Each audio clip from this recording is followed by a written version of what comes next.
The alarm screamed through every corridor of Kepler Station. Red lights flashed against the metal walls as thousands of beings ran for their lives. Commander Veltara pressed her forearms against the command center's main console, her insect-like eyes scanning the tactical display. What she saw made her heart sink. 47 enemy ships surrounded the station. The Drakmor Empire had come in force, their black warships forming a perfect circle around Kepler Station like hungry wolves. Around cornered prey, their massive dreadnoughts bristled with weapons, while smaller attack ships darted between them like deadly fish. "Commander, our defense fleet is gone," reported Lieutenant Keshwa, his crystalline body glowing pale blue with fear. "All 12 ships destroyed in the first wave." Veltara's antennae twitched. 12 good ships and their crews wiped out in minutes. The Drakmor had struck without warning, appearing from fold space like ghosts. No declaration of war, no demands, just death from the void.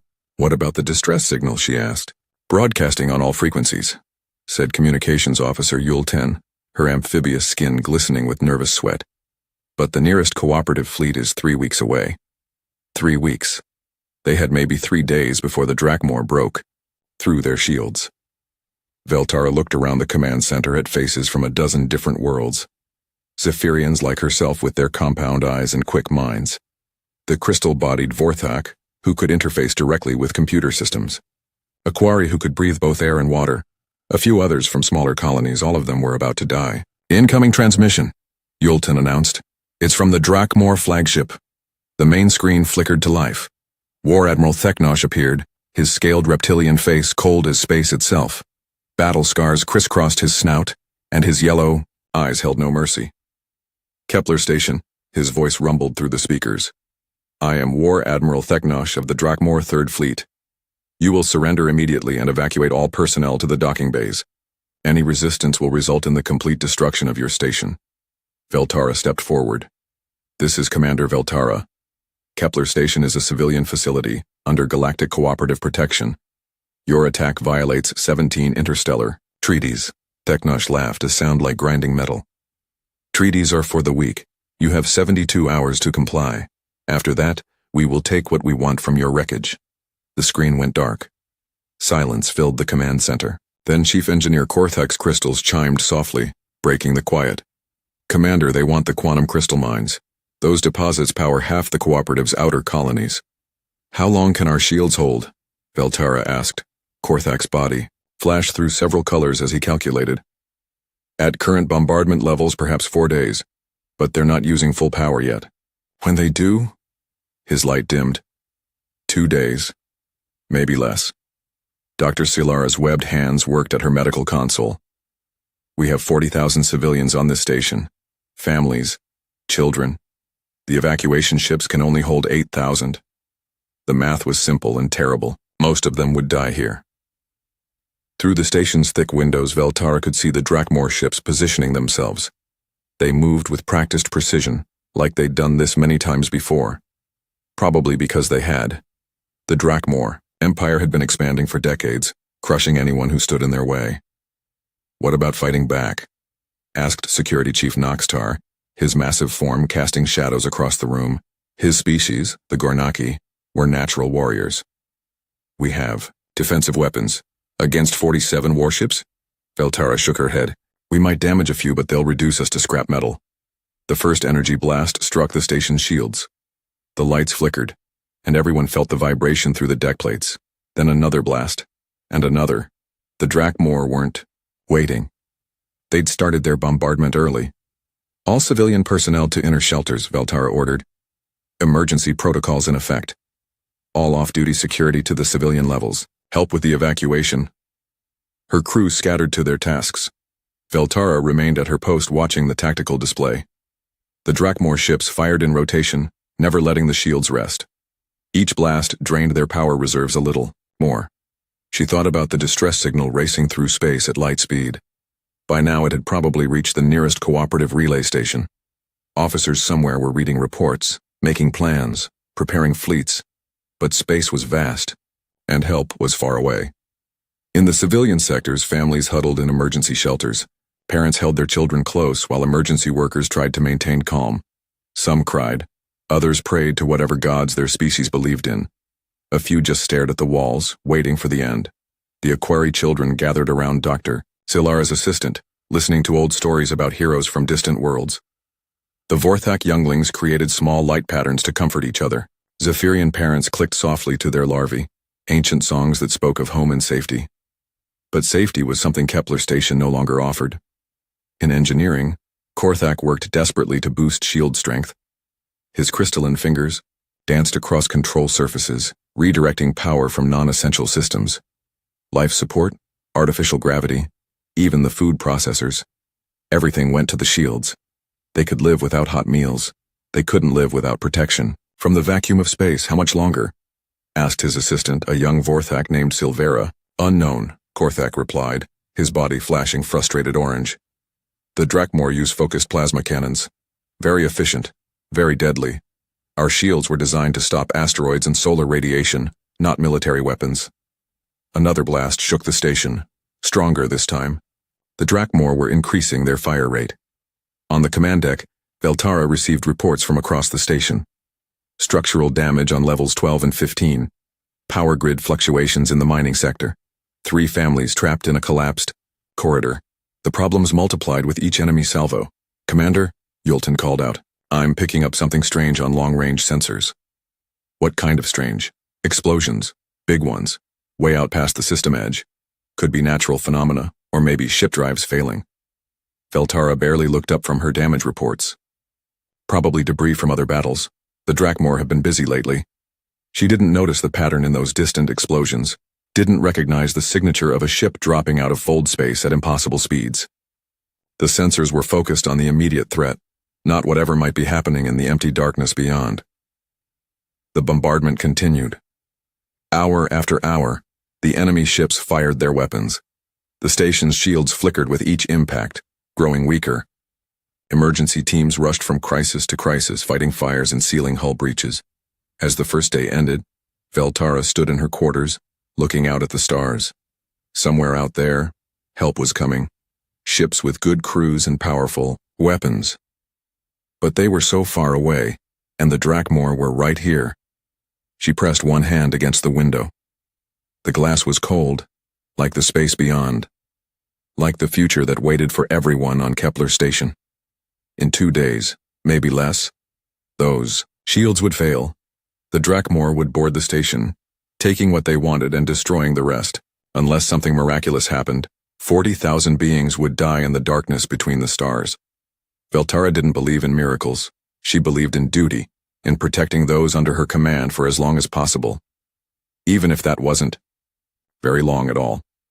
Outside, the enemy ships continued their patient work of destruction. And in the deep void beyond, something howled toward them through the night. War Admiral Teknosh stood on the bridge of his flagship, the Bone Crusher, watching Kepler Station burn.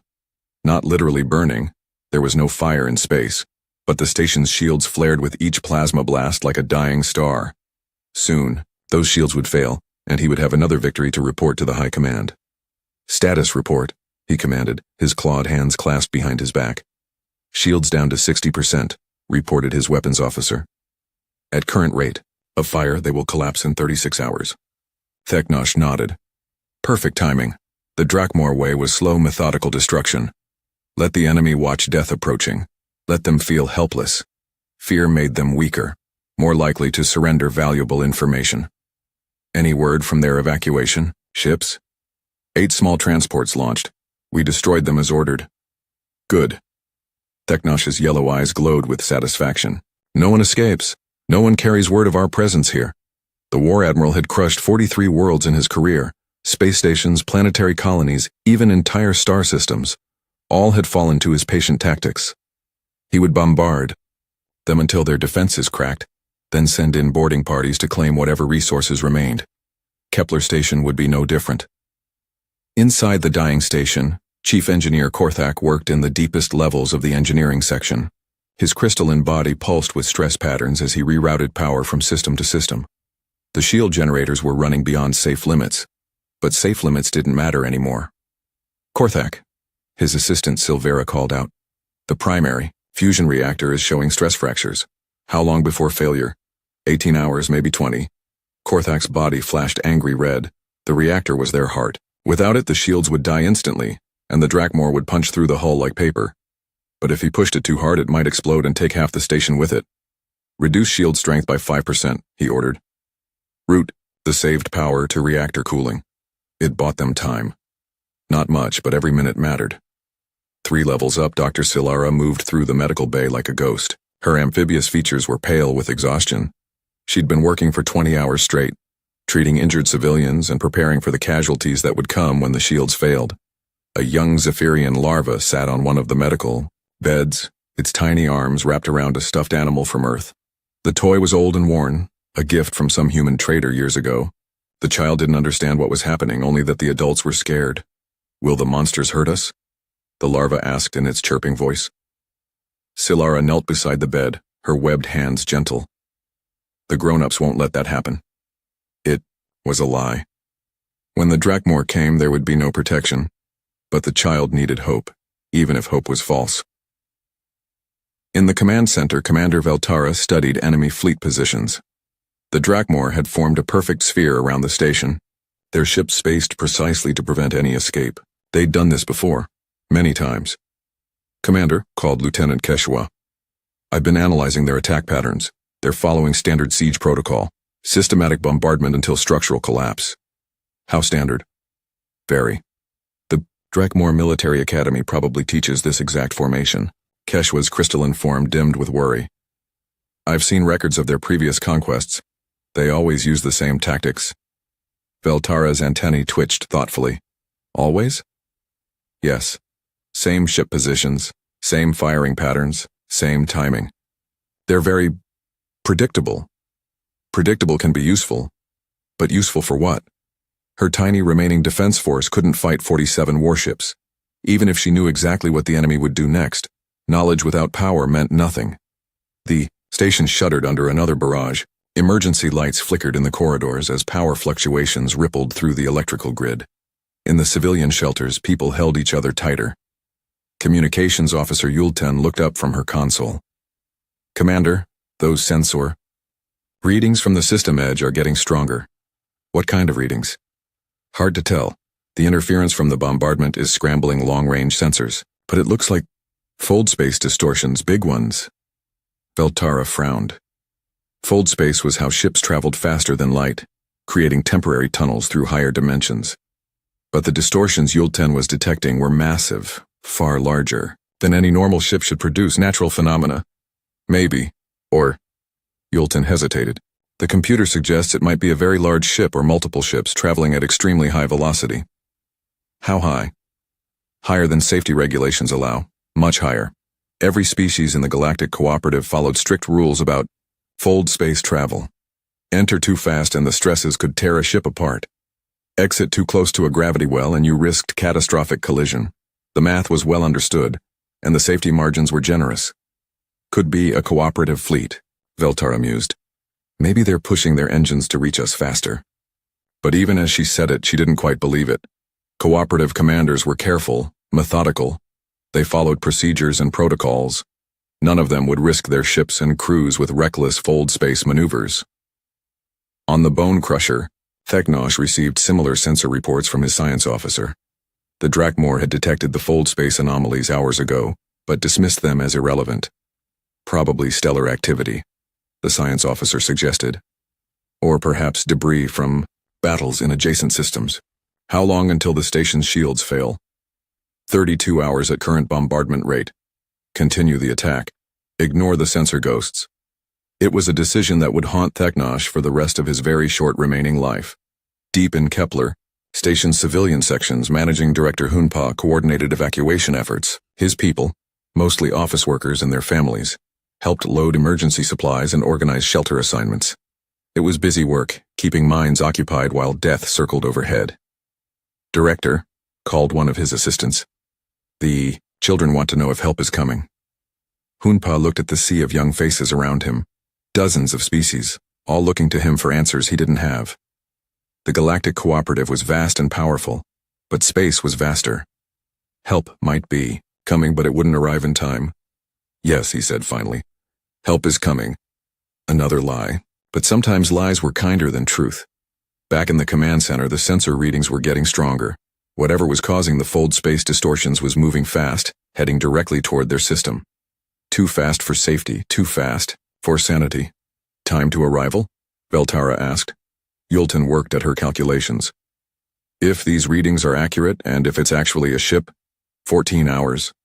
14 hours. The station's shields would fail in 32. If help was coming, it would arrive to find wreckage and corpses floating in space.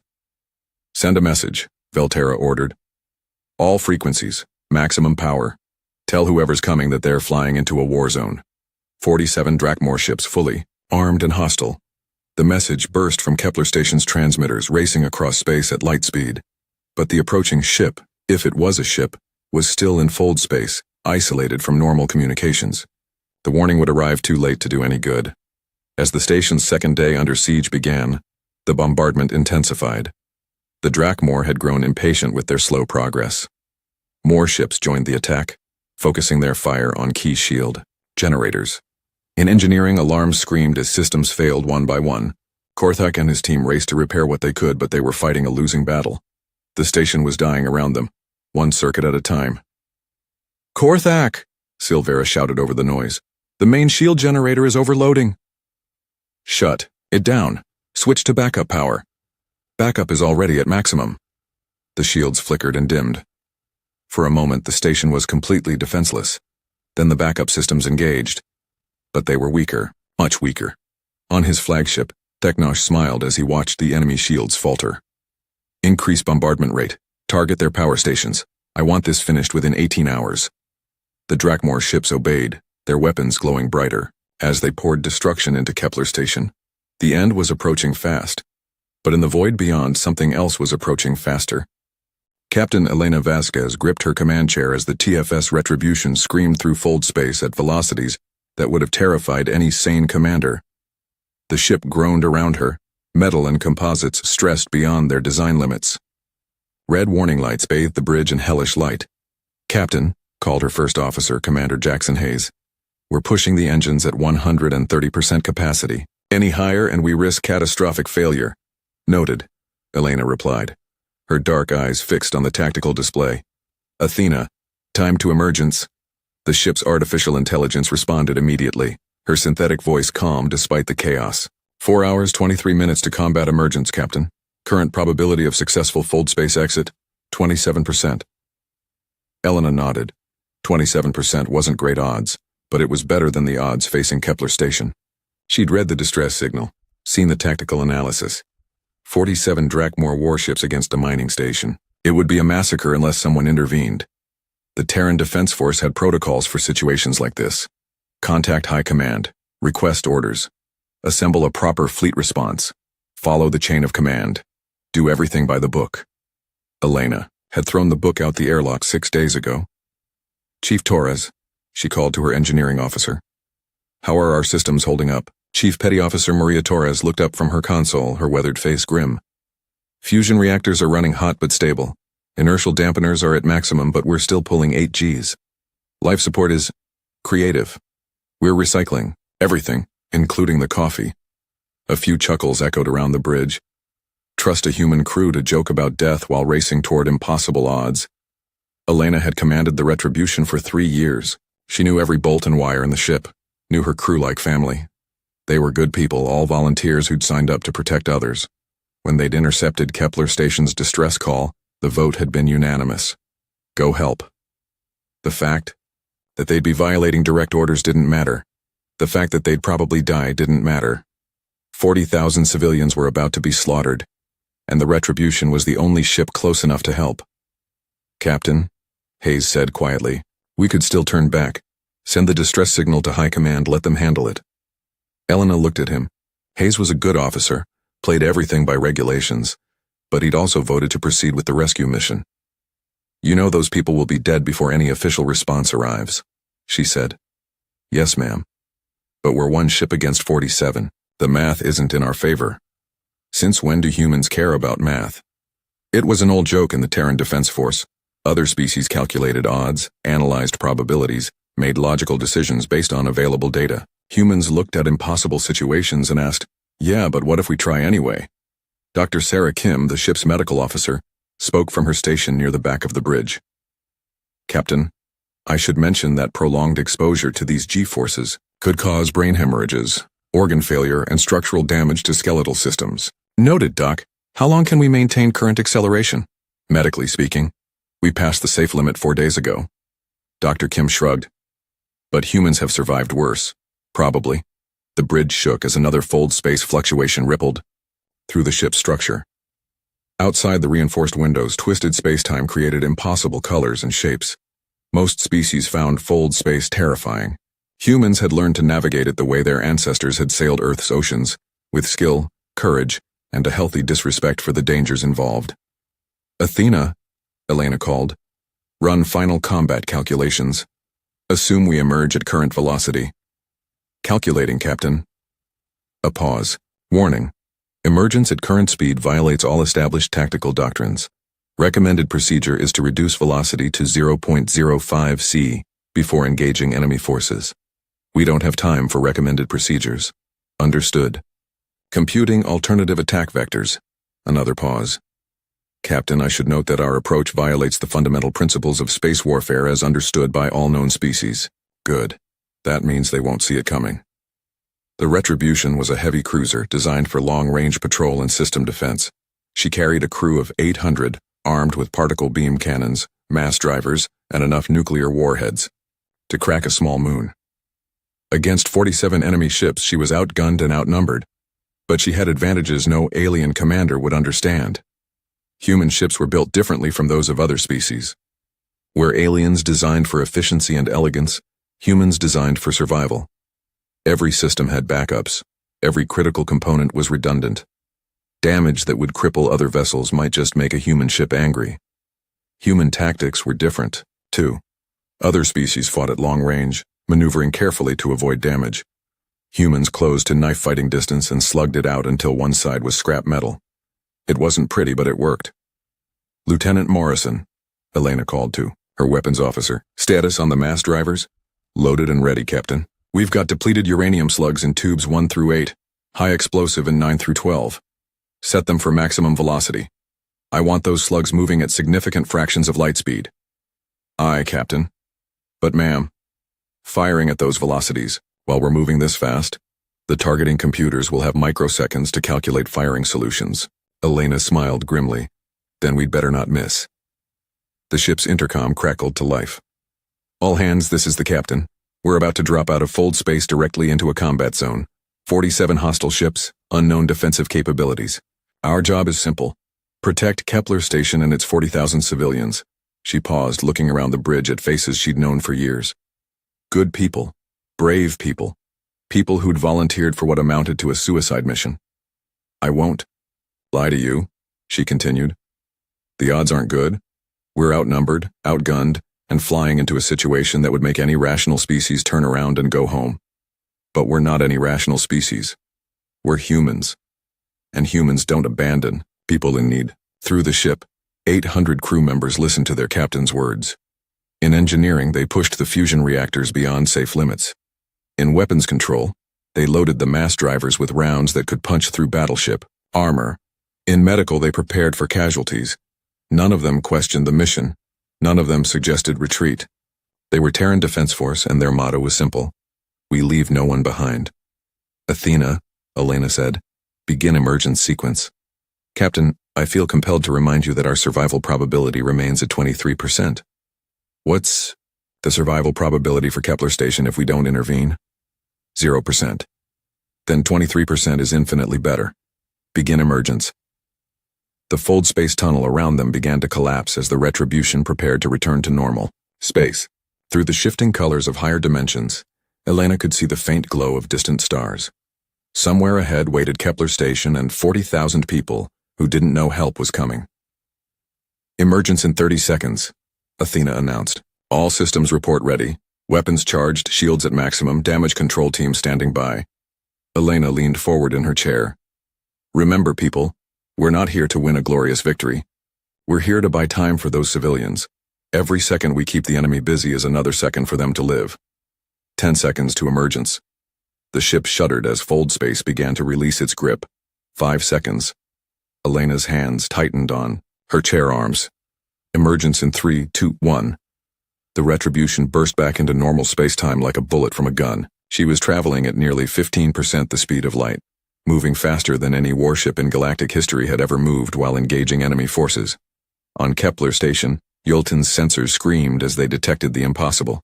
A ship, emerging from fold space at combat velocity, heading directly toward the Drakmor fleet. "Commander," she shouted, "I'm reading a massive fold space emergence. Single ship unknown configuration, velocity." She paused, checking her readings twice. Velocity 0.15 C and climbing. Commander Veltara stared at the tactical display.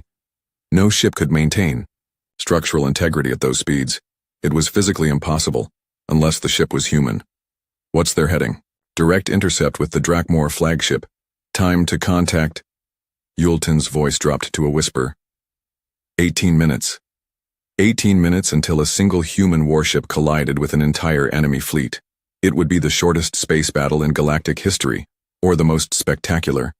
War Admiral Teknosh stared at his tactical display in disbelief. A single ship was racing toward his fleet at impossible speeds, its fusion engines blazing like a small star. The vessel's energy signature was unlike anything in his databases. "Science. Officer," he barked, "what am I looking at?"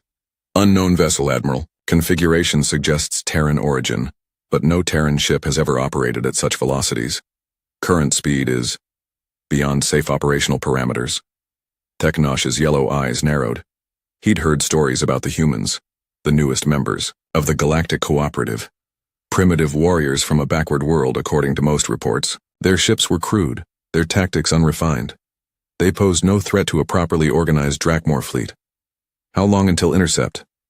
15 minutes, Admiral. Dispatch the Bloodfang and Skull Crusher to deal with it. 2 destroyers should be sufficient for 1 small ship. It was the last mistake Teknosh would ever make. On the Retribution, Captain Elena Vasquez watched the 2 Drakmor destroyers break formation and accelerate toward her ship. They moved with the confidence of predators who'd never encountered anything they couldn't kill. "Captain," Commander Hayes reported, "enemy destroyers approaching. Range 4 million kilometers and closing. Their weapons? Standard Drakmor loadout. Plasma cannons, photon torpedoes, particle beams. Effective range approximately 50,000 kilometers." Elena smiled coldly. "And our effective range? Mass. Drivers can engage at current distance, ma'am. Particle beams effective at 200,000 kilometers. Then we outrange them by a considerable margin." She keyed the ship-wide intercom. "All hands stand by for combat acceleration. This is going to get rough." The Retribution didn't slow down. Instead, she increased speed, her fusion engines pushing her toward the enemy at velocities that defied common sense. Her mass drivers swiveled toward the approaching destroyers, targeting computers calculating firing solutions at impossible speeds. "Firing solution locked," reported Lieutenant Morrison from Weapons Control. "Fire." 8 depleted uranium slugs, launched from the Retribution's mass drivers, accelerated to significant fractions of light speed by magnetic coils. The slugs were each the size of a telephone pole and moving fast enough to penetrate any known armor. The first Drakmor destroyer, Bloodfang, had 3 seconds to register the incoming projectiles before they arrived. The ship's commander didn't even have time to order evasive maneuvers. 4 slugs punched through his vessel's shields like they weren't there, tearing through armor plating, bulkheads, and vital systems. Bloodfang exploded in a ball of superheated plasma, its reactor containment failing catastrophically. The explosion was visible from Kepler Station, a brief new star that flared and died in the space between worlds. The second destroyer, Skull Crusher, managed to alter course slightly. 3 of the remaining 4 slugs missed, but the 4th struck the ship's port side, shearing off weapon nacelles and life support systems. The destroyer tumbled helplessly, atmosphere venting from dozens of hull breaches. 2 destroyers neutralized, Morrison reported with professional calm. "Time to main fleet 11 minutes. Elena nodded. "Athena, begin combat approach pattern Delta 7. "Captain," the AI replied, "pattern Delta 7 has never been attempted at current velocities.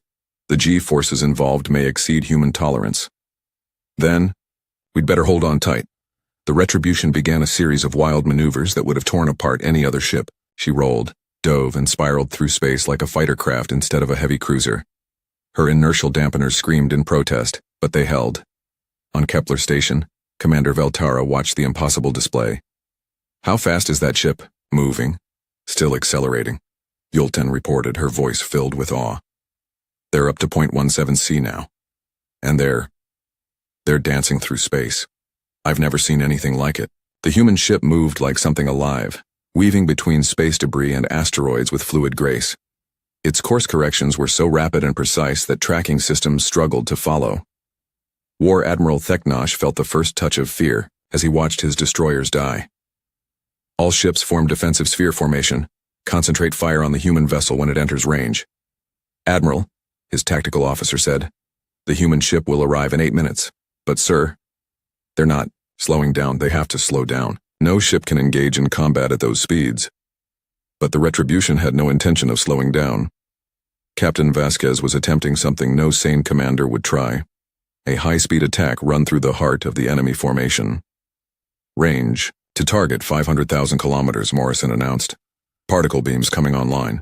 The Retribution's main weapons were particle beam cannons, designed to strip electrons from atoms and fire the resulting plasma at near light speed. At close range, they could melt through battleship armor. At the speed the human ship was traveling, they became something close to death rays. Target the enemy flagship, Elena ordered.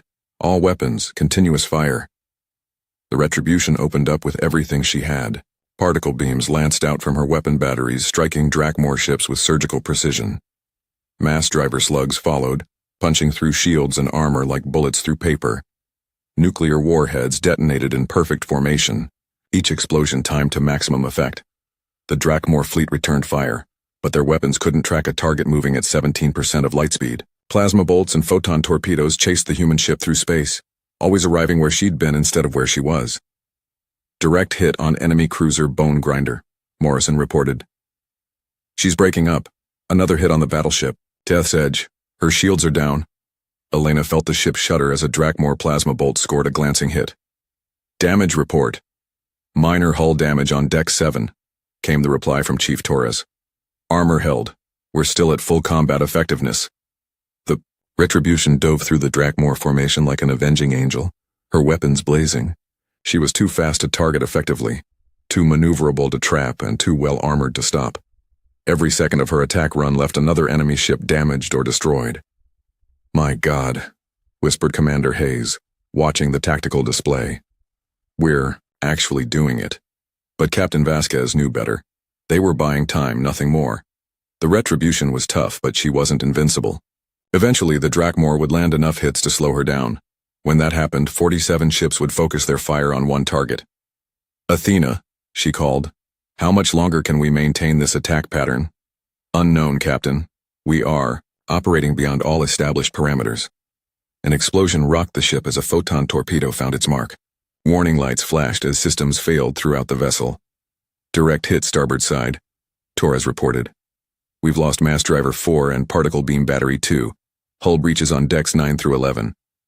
The Retribution was bleeding atmosphere and energy, but she kept fighting. Her remaining weapons continued their deadly work, carving through the enemy formation like a sword through silk. On his flagship, Theknosh watched his fleet die around him.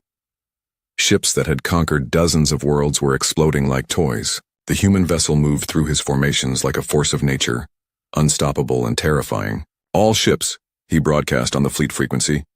Concentrate fire on the human ship. Everything we have. 43 surviving Drakmor warships turned their weapons toward the Retribution. Space filled with energy beams, plasma bolts, and photon torpedoes, all aimed at one small human cruiser racing through their midst. Incoming fire, Hayes announced unnecessarily. Everyone could see the light show converging on their position. Evasive maneuvers, Elena ordered. All available power to shields. The Retribution twisted through space, dodging what she could and absorbing what she couldn't. Her shields flared and sparked as enemy fire found its mark. Armor plates glowed white-hot under the concentrated bombardment. Shields down to 30%, Torres called out. We can't take much more of this. Elena gripped her command chair as another explosion shook the ship. Around her, bridge stations sparked and went dark. The smell of burning electronics filled the air. They were one ship against 43. The math was finally catching up with them. But they'd bought Kepler Station precious time. Every second the Drakmor spent fighting the Retribution was another second the civilians lived. All weapons, Elena ordered. Continuous fire until the barrels melt. Show these bastards what humans do when cornered. The Retribution screamed, through space, her engines howling like something from the depths of hell itself. She was dying, but she was taking the enemy with her, one ship at a time. The retribution carved through the heart of the Drakmor fleet like a meteor of death and fire. Her hull glowed white-hot from accumulated hits, atmosphere venting from dozens of breaches. But her weapons never stopped firing. "Captain, Chief," Torres called from her station. "Fusion Reactor 3 is offline. We're running on backup power." Captain Elena Vasquez felt blood trickling down her forehead from a head wound. The bridge was a chaos of sparking consoles and emergency lighting. Half her crew was injured, but they stayed at their posts. "How many enemy ships left?" she asked. 16. Lieutenant Morrison replied, his voice hoarse from smoke inhalation. "But Captain, we're not going to last much longer." Elena knew he was right. The retribution had been designed to survive, but no ship could take this kind of punishment. Forever. They'd destroyed or disabled 31 Drakmor vessels in 20 minutes of combat, a feat that would be talked about for generations. But physics was physics, and they were dying. "Athena," she called to the ship's AI. "Damage assessment. Catastrophic damage to hull sections 7 through 15. The synthetic voice replied, calm as always. 73% of weapons, systems offline. Life support failing on multiple decks. Estimate total structural failure in 6 minutes 27 seconds. 6 minutes. Elena looked around the bridge at her crew. They were still fighting, still trying to protect people they'd never met. That was what made humans different from every other species in the galaxy. They didn't calculate odds when lives were at stake. "All remaining ships," came the voice of War Admiral Teknosh over the communication channels. "Destroy that vessel. I want every weapon firing until nothing remains but atoms."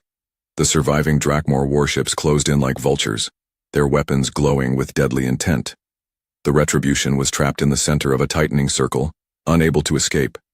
Too damaged to fight much longer, but Elena wasn't ready to give up. "Torres," she called, "how much power can you give me from the remaining reactors?" "Captain, if I push them any harder, they'll explode. That's the idea. Route everything, and I mean everything, to the main particle beam array. Life support, artificial gravity, inertial dampeners, everything." Torres stared at her. "Ma'am, that will kill us.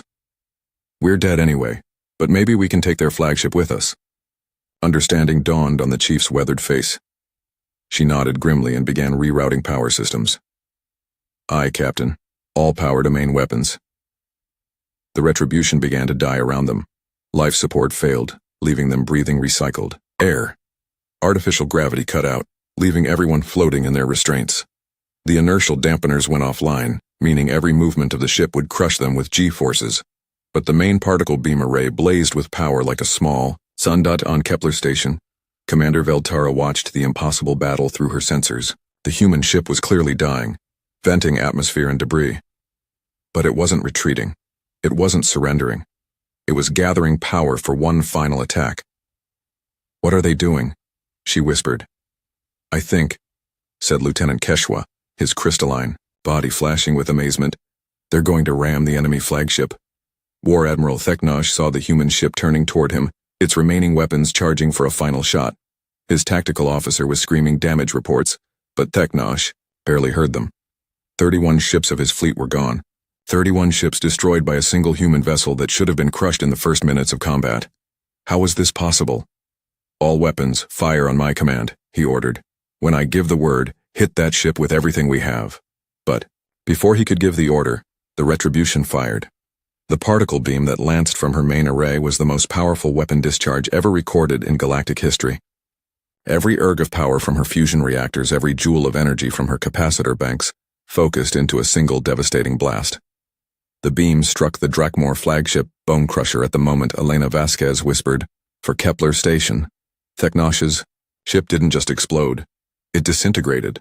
The particle beam cut through her shields, armor, and hull like they were made of tissue paper. The flagship's reactor core destabilized, creating a chain reaction that lit up the void like a newborn star. The explosion took out 3 more Drakmor ships that were too close to escape the blast. Suddenly, the mighty fleet that had terrorized Kepler station was reduced to 12 damaged vessels, and 1 very dead war admiral. The retribution tumbled through space, her engines dead, her hull cracked like an eggshell. But she'd done what she came to do. "Captain," Hayes called weakly, "the remaining Drakmor ships are retreating." Elena tried to smile, but her vision was going dark.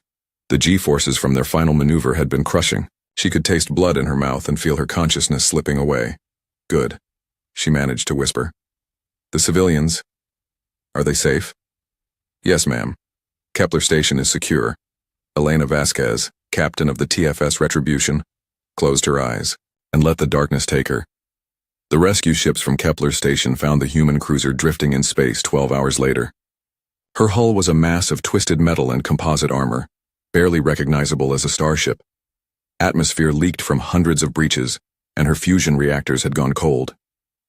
Commander Veltara led the rescue operation personally. She'd never seen anything like the Retribution, a ship designed for war in the most brutal sense. Everything about her spoke of sacrifice, of crews willing to die to protect others. How many survivors? She asked Dr. Silara as they moved through the human ship's corridors. 537, the Aquari medic replied. 263 dead, most killed during the final attack run. They found Captain Vasquez in the ship's medical bay, unconscious but alive. Dr. Sarah Kim, the human medical officer, was working frantically to keep her captain breathing with equipment that barely functioned.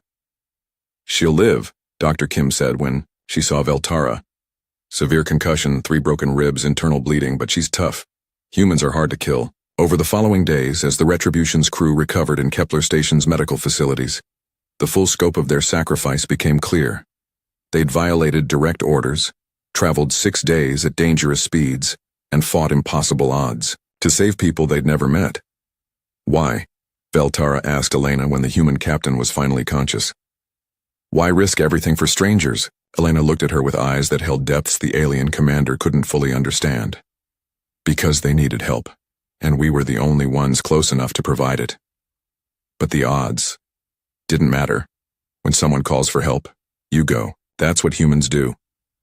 3 days later, the official Galactic Cooperative Response Fleet arrived to find Kepler Station intact and the Drakmor threat eliminated. Admiral Chen of the TDF Yamato read Captain Vasquez's report with a mixture of pride and exasperation. Captain, he said during their private meeting, you violated approximately 47 different regulations in the course of this mission. Yes, sir. You risked your ship and crew on an unauthorized rescue operation. Yes, sir.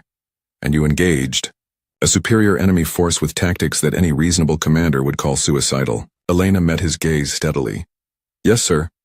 Admiral Chen was quiet for a long moment. Then he smiled. Outstanding work, Captain. The Terran Defense Force is recommending you for the Star of Valor. Your crew will receive commendations, and the Retribution will be rebuilt stronger than ever. But the real reward came later, when Elena visited the civilian sections of Kepler Station. Thousands of beings from dozens of worlds came to see the human who'd saved them. Zephyrian children clicked songs in her honor. Forthak artisans created crystal sculptures depicting her ship. Aquari poets composed epics about the battle. A young Zephyrian larva, the same one who'd asked Dr. Silara about monsters, approached Elena with something in its tiny hands. It was the stuffed animal from Earth, the toy some human trader had given years ago. Thank you, the child chirped in its musical voice, offering Elena the toy. Elena knelt down and gently pushed the toy back toward the child. You keep it, she said, and remember, when you're in trouble, when you need help, just call. Humans will come. The child looked up at her with compound eyes that reflected wonder and trust. Promise? Elena smiled, thinking of her crew, her ship, and the long tradition of humans who'd always answered the call for help no matter the cost. Promise. Word of the Battle of Kepler Station spread throughout the galaxy like wildfire. The story grew in the telling. One human ship against an entire fleet. Impossible odds overcome through courage and sacrifice. Other species began to understand that humanity brought something new to the Galactic Cooperative. They brought hope. In the months that followed, whenever distress calls echoed through space, the response was always the same. Human ships would come howling out of the void, their crews ready to face any danger to protect the innocent. Because that's what humans did. They left no one behind.